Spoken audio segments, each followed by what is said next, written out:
ဒါဆိုပြောနေတဲ့ကောင်းစဉ်ကိုပြန်ဆက်မယ်ပေါ့နော်ဆိုတော့ဟို line အဲ့ဆိုရင်ဘယ်လိုလက်ခံလဲအဲ့ဒါဒီကိစ္စကို line တွေဘယ်လိုလက်ခံလဲဆိုတော့ပြောဖို့လိုတယ်ဒီကိစ္စနုပညာဖန်တီးဖို့မှာလေ့ကျင့်မှုလိုလားပေါ့နော်နုပညာဖန်တီးဖို့လေ့ကျင့်မှုလိုလားဆိုတော့နည်းနည်းလိုရဗျာအများကြီးမလို့ကျွန်တော်တို့က fighting လောက်လိုတယ် fighting လောက်လိုတယ်ဥပမာဘာကျွန်တော်ပြဿနာအကြီးမားဆုံးပြဿနာဘာကြုံရလဲဆိုတော့ကျွန်တော်အဲ့ဂီတာမတီးတဲ့ဘယ်နဲ့ဂီတာတီးရဲ့အခါမှာပေါ့နော် recording တီးရဲ့အခါပြဿနာတွေဘာကြုံရလဲအခုဗျာကျွန်တော်တို့ဒီဟိုပါပေါ့ကျွန်တော်ဂီတာမှာအတန်း2မျိုးပဲရှိရဗျာဟို dirty sound ဆိုတာ distortion ပေါ့နော်ဟိုပြောရငရဲပြည်ကိုသွားမဲ့အတန်းတွေ noise ဖြစ်တဲ့အတန်းတွေပြောင်းချရတာအဲ့ဒီကကျွန်တော်မလေးချင်မဲ့တီးလက်အဆင့်ပြေးရလွယ်လေးတွေပဲအဲ့ဟာကိုလောက်ရကျွန်တော်တို့ပျော်ဖို့ကောင်းတယ်လွယ်တယ်ဒါပေမဲ့အဲ့လို dirty တုံးတစ်ခုကိုပြဖို့ကျွန်တော်က clean တုံးဆိုတော့ပြဟိုကြီးကြီးလင်းလင်းလေးပေါ့တိတိကျကျလေးပေါ့ဘယ်လိုပြောခုနငရဲပြည်ကိုသွားမဲ့အတန်တွေကိုပြောဖို့ကျွန်တော်က net ပြည်ကိုသွားတဲ့ချွေချွေသားအတန်လေးတွေလောက်အဲ့ချိန်မှာကျွန်တော်ပြဿနာတက်တယ်ဘာမလေးကျင်တာသူပြင်အဲ့လို picking sound လေးတွေပေါ့နော်အဲ့လိုမျိုးတချောင်းချင်းဒီကျိုးတွေကိုထိချက်မှန်အောင်တင်းနေ3 4 5အဲ့လိုမျိုးကြာတယ်ကျွန်တော် master နဲ့သွားတယ် master memory မရှိဘူးကျွန်တော်မှာဒီလက်ကဒီဘက်က master memory မရှိဘူးဒီဘက်ကလည်း master memory မရှိဘူးအဲ့ဒါအရန်ကြာပြဿနာတွေတက်တယ်ပေါ့အဲ့ဒါကျွန်တော် music producer တော့ကျွန်တော်ပြောဟောကမင်းတနေ့2 နာရီလောက်တော့လေ့ကျင့်မှာမင်းတချင်းနေမှာလည်းဒီလေ့ကျင့်ရပါတယ်အဲ့ဒါဆိုရင်နောက်တနေ့လောက်နေလည်းကောင်းသွားမှာပေါ့ဗျာဆိုတော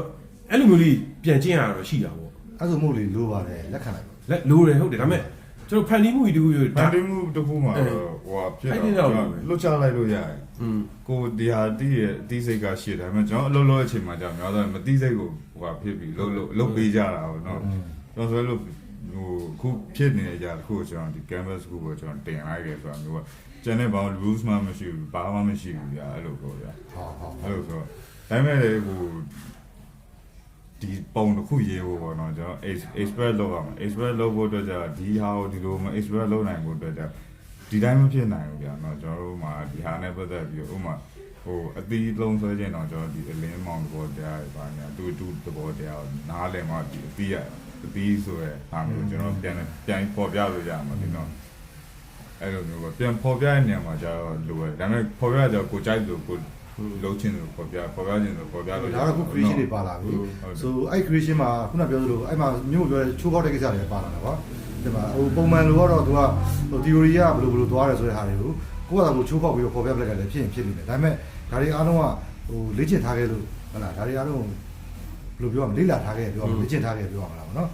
ဟုတ်အဲ့ကျွန်တော်လေးလာဖြစ်ပါလေးလာဖြစ်ဖို့များပါလေ့ကျင့်တယ်ဆိုတာဗျာဟိုဒါမဲ့မင်းကြောင့်နှလုံးအောင်ကွဲသွားပြီဗျလေးလာတယ်လေ့ကျင့်တူဗျကျွန်တော်ရေစိမ်းကြီးအများကြီးလေးလာမယ်ဗျကျွန်တော်စီစိမ်းကြီးလေးလာဒါပေမဲ့ကျွန်တော်လိုက်မရင်အဲ့လိုက်မရင်ဒါလေ့ကျင့်တယ်လို့မခေါ်ဘူးအဲ့တော့စီစိမ်းဒီလိုရေးမယ်ရေစိမ်းဒီလိုရေးမယ်ဆိုတာပဲအုံးလိုက်မှရှိမှာကျွန်တော်ရေးလို့မရဘူးလေလက်တွေ့ကိုလုပ်တာလက်တွေ့မရေးနိုင်ဖြစ်သွားမှာပေါ့အဲ့လို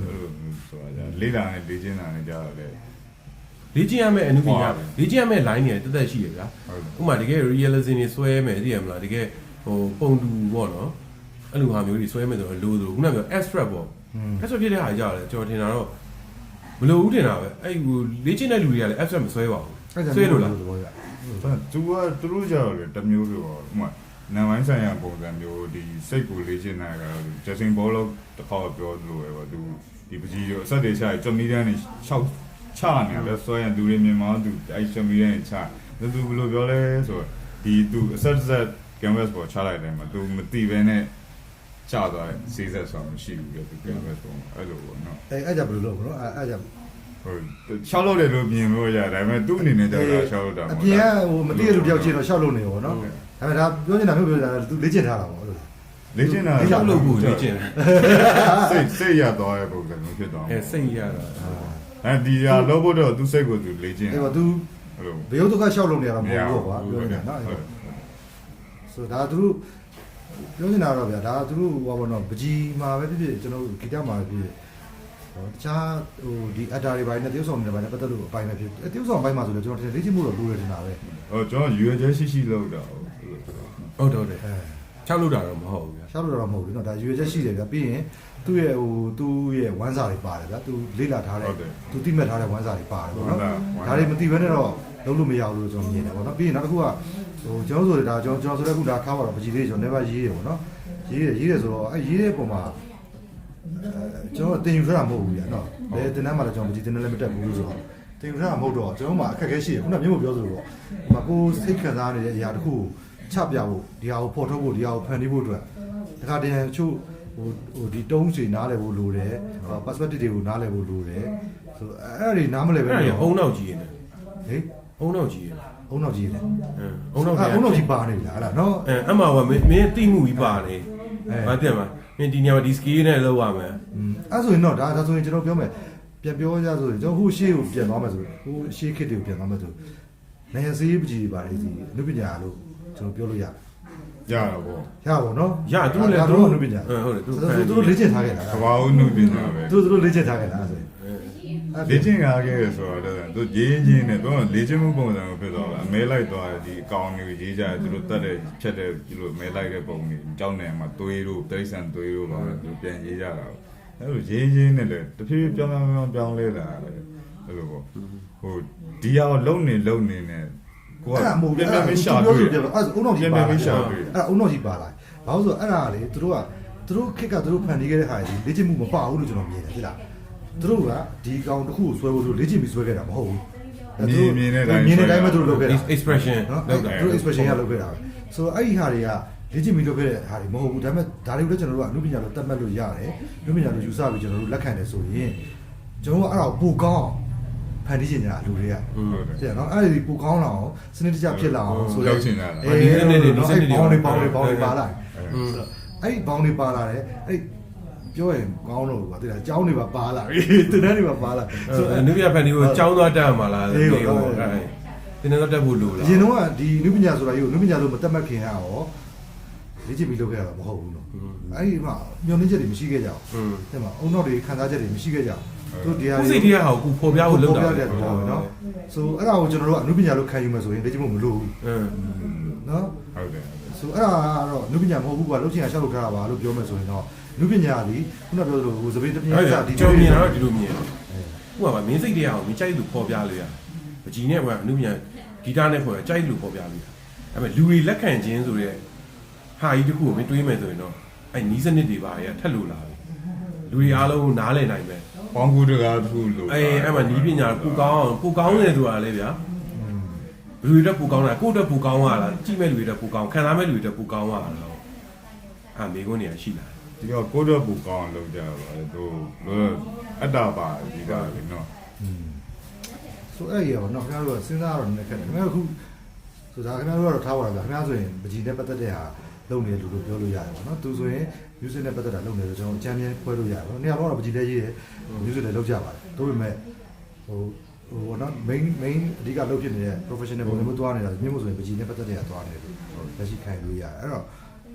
မြို့အဲ့တော့ပကြီးရေးနေတာကကျတော့ရေးချင်လို့ရေးနေရလားဒါမှမဟုတ်ရင်ကိုရေးတဲ့ကားတွေကိုတယောက်ခံစားပါစေတော့ဆိုပြီးတော့ကြည့်စေချင်တဲ့စိတ်နဲ့ရေးရတာအဲ့ဒါဘယ်လိုကျွန်တော်အဲ့လိုကြောက်